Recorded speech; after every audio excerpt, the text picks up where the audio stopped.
Welcome back to the Kian and the Prez show. This is ready for we're getting ready for week 9. Make our picks. Again, we'll pick 5 high-profile games, and then we'll do our quick hits. We are excited to have you watching us again. All right, so let's get started. This week, last week before the trade deadline November 5th. So interesting. There's a lot of things up for grabs here. A lot of trades in the works, possibly. A lot of teams trying to make that playoff push.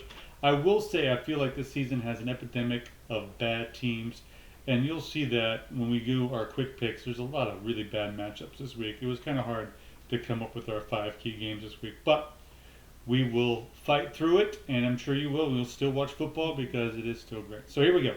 First matchup, a matchup that I didn't think would be good before the season, but this team has kind of been impressive in how they've been improving.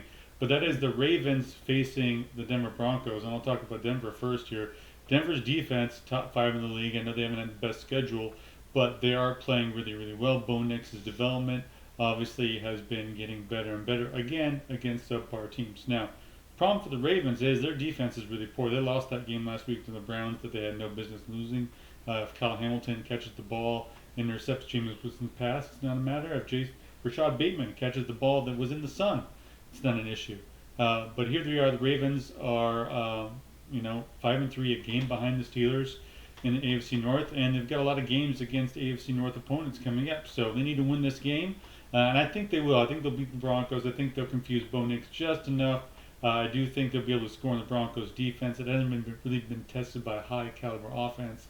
I don't think Deontay Johnson will be a factor as he was traded earlier this week in this game, but I just think Lamar will do just enough to win this, and the Ravens usually bounce back from a bad performance with a good one.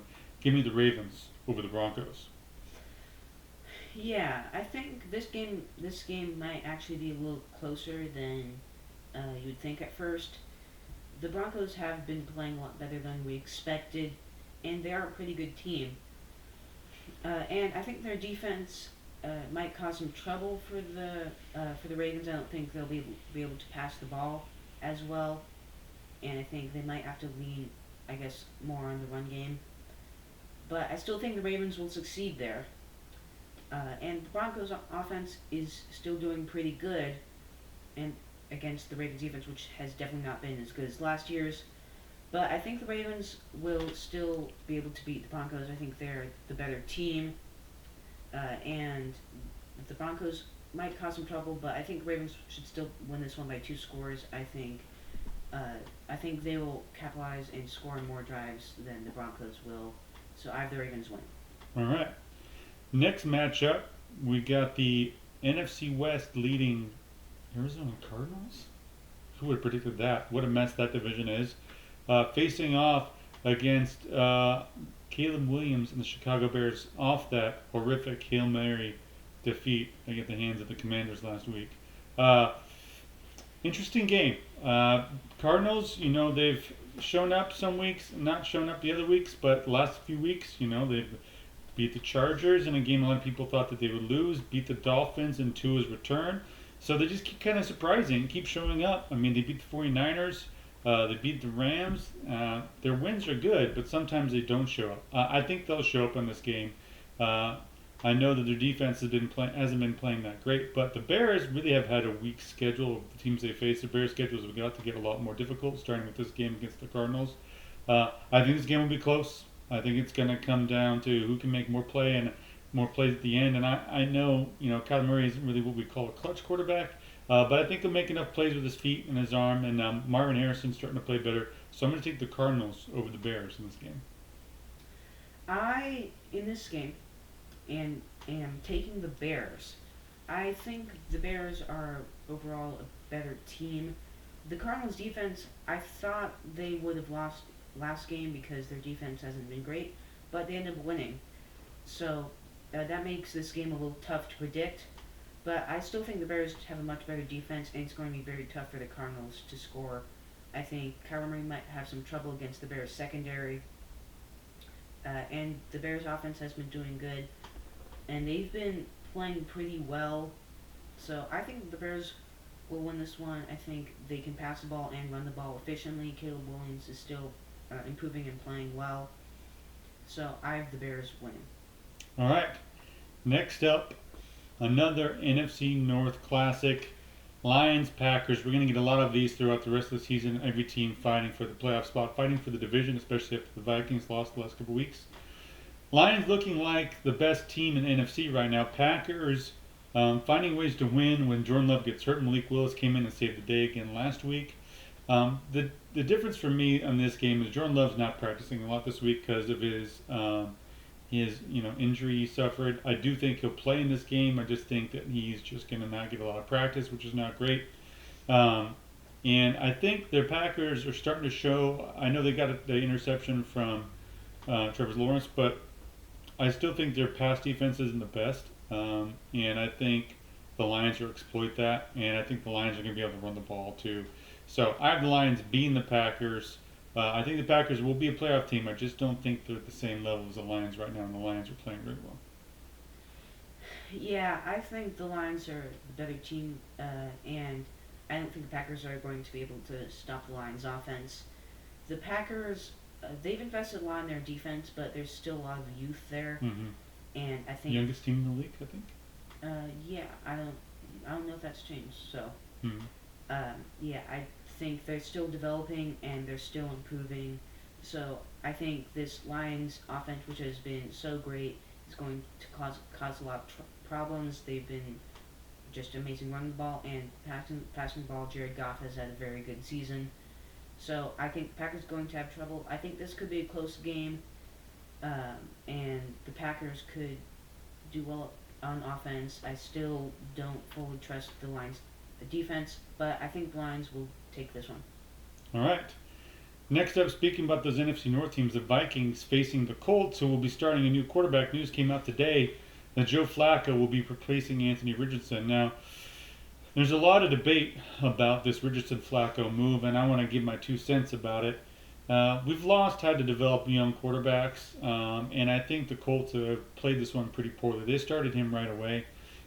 With his lack of overall quality starts in college, in high school, overall as a quarterback, he's the kind of quarterback that you want to develop. You want to sit. Let's talk about the Vikings, for example. J.J. McCarthy got hurt in preseason, and we don't know what would have happened, but I'm pretty sure that Sam Darnold was going to be the starter this year, and J.J. was going to sit. Look at Mahomes. He sat for a year. There's nothing wrong with sitting. We just talked about Jordan Love. He sat for many years, and he's come in and played. Sitting a quarterback is an okay plan. If you would have had a veteran to start in front of him so he can get a lot of reps, learn how to be a pro, learn to see what he's looking, watch lots of tape, see it firsthand. Unfortunately, he was thrown in there. Last year, their offensive line wasn't great. He got hurt. Their offensive line is a little bit better, but he is just not calculating the speed. His accuracy is a little off. He's a physical specimen. I think he'll play hard.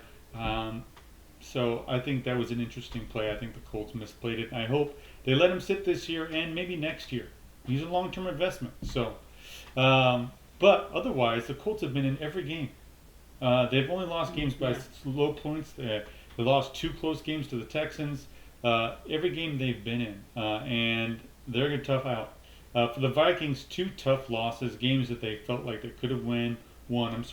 Really close games. Losing Darashaw really hurts. They made that trade for Cam Robinson as a stopgap for the tackle position. Not nearly the player that Darashaw is. But I do think that the Vikings, defensively especially, are going to be looking to bounce back. I feel like they're going to really try to find ways to get pressure on Joe Flacco, get him moving. He is an older quarterback. Got to get him out of the pocket. Got to make him try to throw on the run. And I think the Vikings will scheme up something like that. I think Flores is a little mad about how his defense has played the last couple of weeks. So I'm going to take the Vikings, but obviously, like I just said, going to be another close one. Vikings over the Colts. Yeah, everyone remembers this matchup from 2 years ago. Vikings pulling off the biggest comeback in NFL history against Matt Ryan and the Colts. But 33? 33 to nothing. And then the Colts ended up getting only a field goal in the second half, and the Vikings won. But I don't think this game will play out exactly like that. I hope not, for the Colts' sake. Yeah, I think the Colts are a better team than they were, and I think the Vikings are a better team than they were. Even though that season they went 13-4. But the Vikings are a good team. They haven't been playing as great the last 2 weeks. They've been making mistakes and they've been losing games that maybe they should have won. But I think they really want to stop that, and I think they really want to change that this week.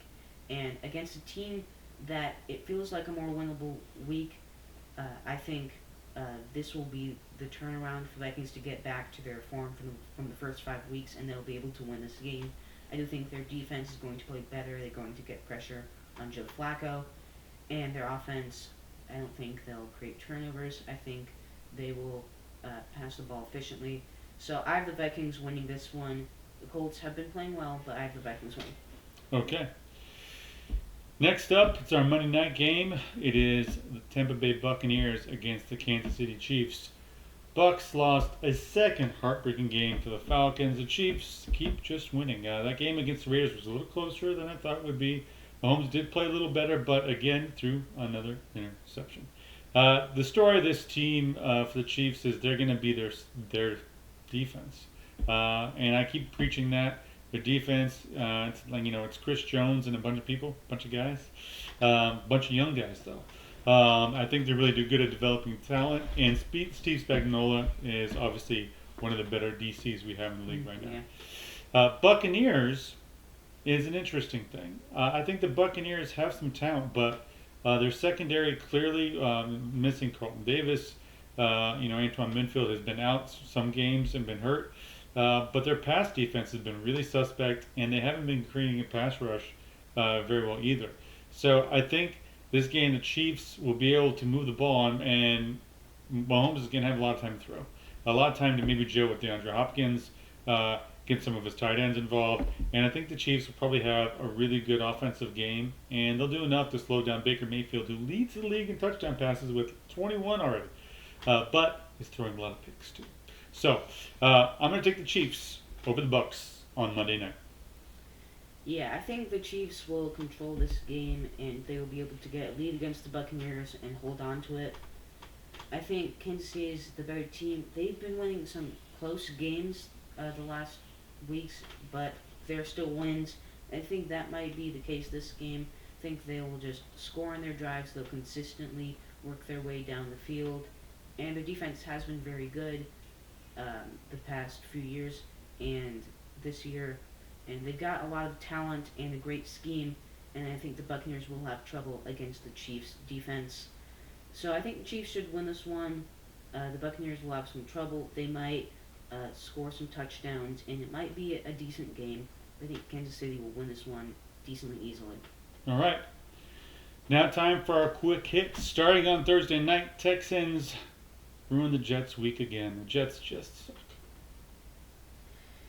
Yeah, sucks that Stephon Diggs is out for the year, but I think the Texans' offense will still be great, and the Jets' defense should be pretty good, but I don't think they'll cause too much trouble for the Texans, and the Texans should win this one easily. Next up, Cowboys face the Falcons. I think Falcons' defense is bad. I'm taking the Cowboys in an upset here. I have the Falcons winning this one. I still think the Cowboys are not doing great, and I don't know how they're going to do this game. I think it could be close, but I think the Falcons are the better team, and they've been playing very well. I think their offense will do well. Bills face the Dolphins, and they're just basically going to win the AFC East right here and blow out the Dolphins. Yeah, this won't be as great of games as well. They haven't been great games. Really. They beat them 31-10 earlier this year, yeah. But I think the Bills will dominate, and they're just better everywhere. Next up, Bengals face the Raiders. Bengals get back on the winning track, take out the lowly Raiders. Yeah, I think the Bengals will perform well this week, and they will beat the Raiders pretty easily, hopefully. Next up, I have the Chargers deflating the Browns after their win last week. Jameis is going to throw a few picks in this one. Yeah, it is interesting how the Browns offense is going to do. I think that's probably the key to this game. But I think the Chargers are a much better team, so I have them winning. Next up, an ugly, ugly game. I'll take the Titans over the Patriots. It's not even watchable, really. Yeah, I have the Patriots winning this one. I think they have a slightly better team. The Titans have some more pieces, but I I don't really know. I'm taking the Patriots offense to do better. Next up, I have the Commanders beating the Giants for a second time. I think they'll actually get in the end zone this time and not require 7 field goals like they did in the first matchup. Yeah, I think Commanders should win this one pretty easily against the Giants defense. So yeah, I have Washington. Next up is our ugly game of the week. The Saints playing the Panthers. They played in week 1 and it was a disaster for the Panthers, and I don't think this is going to be any better. Give me the Saints. Yeah, still waiting for the Saints defense to start making tackles. I think it might start this week, and I think the Saints will win this one. I think that they just have the better team overall. Next up, Eagles face the Jaguars. When will Doug Peterson get fired? I'm not sure, but the Eagles won't help him this week, and they're going to take it to him. Yeah, the Eagles have been doing pretty well this week, and I don't think the Jaguars defense will cause them any trouble. So I have Philadelphia winning this one. Rams, Seahawks. Sean McVay owns the Seahawks, and he has Nakua and Cup back. Sadly, as a Hawks fan, I don't see that changing. The Rams will win. Yeah, I'm actually not going to take the Seahawks this week, and I'm taking the Rams. The Seahawks have just been very inconsistent, Yes. and I don't know how they're going to do this week, but the Rams have been more consistent and are one of the better teams in the NFC West. So I think they should take this one decently easily, but it might be close if the Seahawks play well. All right, that's our picks for this week. Hope you have another great weekend of football, and we'll be back next week. Take care.